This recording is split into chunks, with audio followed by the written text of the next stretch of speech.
Eu sempre achei estranho como as lulas na fenda do biquíni se comportam de forma superior a todos os outros, a ponto de se construírem seu próprio subúrbio, com o único objetivo de manter todas as outras espécies de fora, mas tudo isso é uma mentira. 8 tentáculos parece ótimo, mas todo mundo ali parece viver um estilo de vida similar ao de Lula Molusco, o que implica que a maioria, se não todos, tem o mesmo salário de alguém que trabalha em um restaurante de fast food.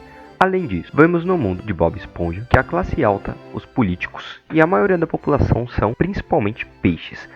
As lulas têm muito menos poder na sociedade subaquática do que o comportamento delas faz parecer. É verdade que o Lula Molusco tem uma casa e alguns confortos, mas ele é mostrado como exceção, não como regra. Essa atitude de se acharem superior parecia surgir do nada, e isso nunca fez muito sentido para mim. Então eu fui atrás de respostas e cheguei a uma revelação gigantesca. Lula Molusco e o resto da sua espécie são, na verdade, descendentes dos Atlantes, o que significa que eles já fizeram parte do império mais poderoso do oceano. Vamos começar com um fato bem óbvio. Lula Molusco não é uma lula. Lulas, na verdade, têm cabeças em forma de cone, com nadadeiras nas costas para ajudar na locomoção. Mas a espécie do Lula Molusco tem cabeças mais arredondadas e sem nadadeiras. Curiosamente, vemos no desenho que existem lulas verdadeiras, que possuem essa estrutura de cabeça mais pontuda. Isso pode significar que, na verdade, Lula Molusco é um polvo. Afinal, quando ele é mostrado de forma mais realista, ele se parece muito mais com um polvo. Mas, no estilo normal do desenho, nós vimos também como são realmente os polvos no mundo de Bob Esponja. Eles têm 8 braços, nenhum nariz e nem de longe tem a postura humanizada do Lula Molusco. E mais importante, Lula Molusco, no estilo tradicional do desenho, tem tentáculos. Tentáculos são em formato de pé e tem ventosas apenas na ponta. Polvos não têm tentáculos, eles têm 8 braços que são mais afunilados e com ventosas ao longo de toda a lateral. Ou seja, a espécie de Lula Molusco tem características que não o tornam nem lula nem polvo. Na minha pesquisa, absolutamente não existe um único cefalópode que tenha 0 braços e 6 tentáculos, de forma que, se formos levar o design do desenho ao pé da letra, especialmente se você é verde e tem 6 tentáculos, o que poderia sugerir que a biologia do Lula Molusco vem de outro planeta. Agora, isso parece um salto gigantesco na lógica, né? Até você olhar para Atlantis. Eles vieram para a Terra do seu planeta natal há mais de 1 milhão de anos. Se você comparar Lula Molusco com Atlante, uma lula e um polvo do universo de Bob Esponja, dá pra ver que o Lula Molusco se parece muito mais com o Atlante. Eles compartilham o tom de pele azul esverdeado, têm narizes longos, lábios mais grossos e aquele formato de cabeça mais arredondado. Mas as semelhanças não param na aparência.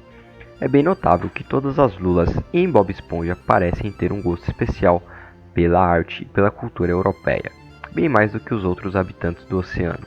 Lula Molusco pinta quadros inspirados em vários estilos artísticos europeus. Ele também gosta de ouvir e tocar música clássica ocidental. Além disso, a casa dele é cheia de decorações e arquiteturas inspiradas na estética europeia. E quem é o músico mais famoso entre a espécie do Lula Molusco? Kelp Guy, que toca clarinete, um instrumento que foi inventado na Alemanha. Isso é significativo porque os Atlantes são a única outra espécie do desenho que também tem uma cultura fortemente inspirada na Europa. A primeira coisa que Bob Esponja e seus amigos fazem quando chegam em Atlântida é destruir o jardim da frente. E Lula Molusco é o único que percebe que eles destruíram o jardim topiário dos Atlantes, que é uma forma de arte paisagística que surgiu na França. O líder dos Atlantes também usa calças, que eram populares entre os aristocratas europeus no século 17. E as obras de arte produzidas pelos Atlantes são claramente influenciadas por diversos estilos europeus, até mesmo o foco deles na arte e conhecimento é muito parecido com o Renascimento. Então, temos aqui duas espécies no mundo de Bob Esponja que compartilham aparências, interesses e até a cultura. E talvez seja por isso que Lula Molusco é o único que realmente se conecta com os Atlantes. Enquanto o Sr. Sirigueijo quer dinheiro, a Sandy fica isolada no laboratório inventando coisas, Bob e o Patrick ficam tentando fugir do tour para ir ver a bolha mais antiga do mundo. Ninguém ali interage com os Atlantes para aprender sobre eles. Ninguém, além do Lula Molusco, que se interessa genuinamente pela cultura deles. e isso faz com que ele interaja com os Atlantes. Participa até de uma sessão de pintura e no fim ainda leva uma nova pintura de lembrança. E você reparou em algo estranho nessa pintura, tipo aquele pão seco no fundo? Esse é um dos alimentos favoritos do Lula Molusco, que na época que esse especial foi lançado só tinha apenas em um outro episódio, justamente no episódio em que ele se muda para Tentacle Acres. Esse não é um alimento comum em Bob Esponja. O próprio Lula Molusco já disse que é difícil de encontrar. Eu espero que eles não tenham. Uau, eles têm sim, pão seco, pão. Mas, coincidentemente, é sempre disponível em uma cidade feita só de sua própria espécie.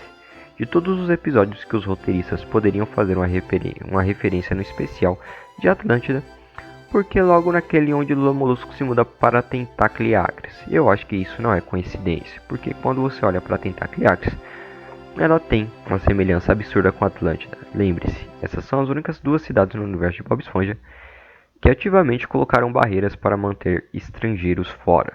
Desculpe, mas o seu tipo não é bem-vindo aqui.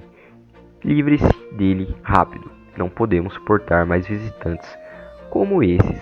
Além disso, tem aquele famoso portão verde que cerca Tentacle Acres, que se lembra bastante com Lula Molusco que descreve Atlântida por Sr. Sirigueijo, uma cidade feita de ouro. Mas essa descrição não se aplica à Atlântida atual, e sim à Atlântida de antes, eles abandonarem seus desejos por riqueza material.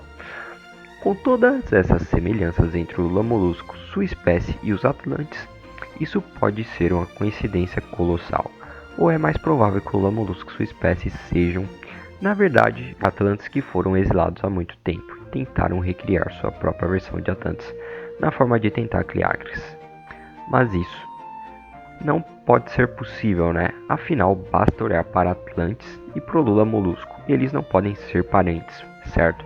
Porque os Atlantes têm braços e pernas como humanos, em vez de tentáculos, ou será que podem? Porque a gente vê no próprio desenho que esses não são os corpos originais dos Atlantes. Os capacetes com cérebros nas cabeças são a evidência mais óbvia.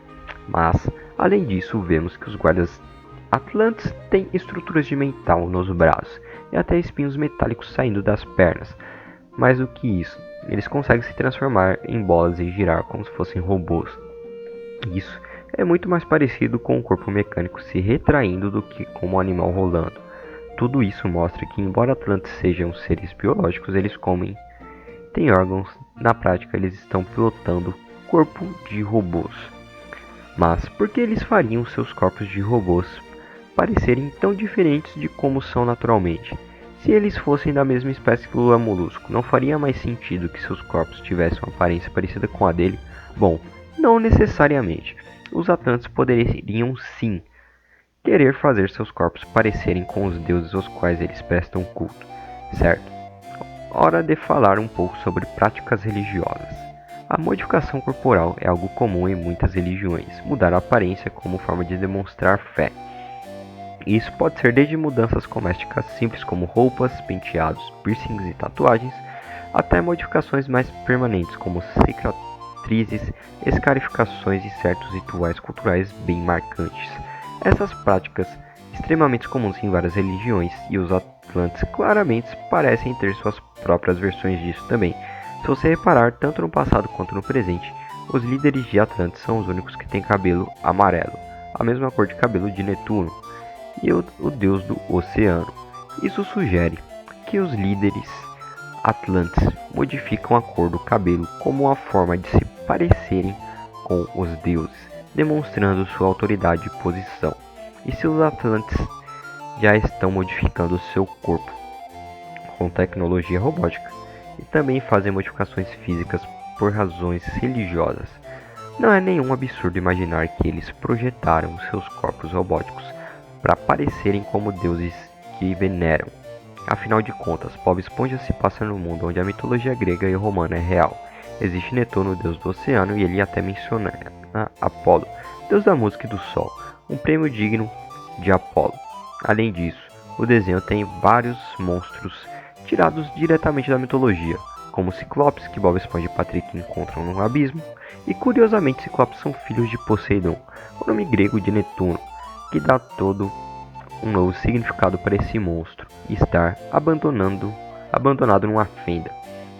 E se você prestar atenção no flashback dos Atlantes, trazendo a bolha mais antiga do universo para a Terra, há referências óbvias à Roma antiga. Os líderes de Atlantes estão vestindo Gallia, aqueles capacetes com penátios que os soldados romanos usavam. E também há elefantes alienígenas. Pode parecer estranho, mas na Roma antiga os elefantes representavam tanto força militar quanto trocas culturais. Eles eram presentes de nações distantes. E o que vemos no flashback é uma cena que expressa exatamente isso. O poder militar dos Atlantes, enquanto eles transportavam o objeto mais importante de sua cultura para a Terra, os Atlantes já estavam aprimorando seus corpos lá no passado. E provavelmente modelaram seus corpos robóticos para parecerem com os deuses romanos, como Júpiter, ou como é mais conhecido na mitologia grega, Zeus, irmão de Netuno. Se Netuno é representado como ser humanoide, mas com uma cauda para nadar, faz todo sentido que os outros deuses sejam humanoides com pernas. Agora, nada disso prova a forma definitiva que os Atlantes se parecem com Lula Molusco, sem as modificações, mas significa que isso é uma possibilidade bem real. E considerando todas as outras semelhanças que essas duas espécies compartilham, estou convencido de que a espécie de Lula Molusco são sim descendentes dos Atlantes. Mas isso ainda nos deixa com a grande pergunta: por que eles deixariam um paraíso tão perfeito? Bem, o próprio desenho dá uma resposta bastante clara.